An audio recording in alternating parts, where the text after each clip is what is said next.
ভাবুন তো, পৃথিবীতে আর কোনো ডাইনোসর নেই, কিন্তু এখানেই শেষ নয়।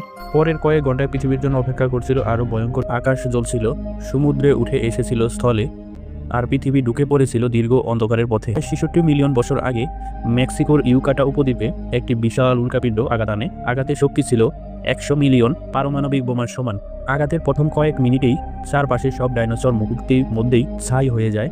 উল্কাপিণ্ডের আঘাতে সমুদ্রে তৈরি হয় বিশাল সুনামি। এই ঢেউগুলোর উচ্চতা ছিল 20 থেকে 30 তলা বিল্ডিং এর সমান। আর এমন রহস্যের ইতিহাস জানতে চ্যানেলটি সাবস্ক্রাইব করতে ভুলবেন না।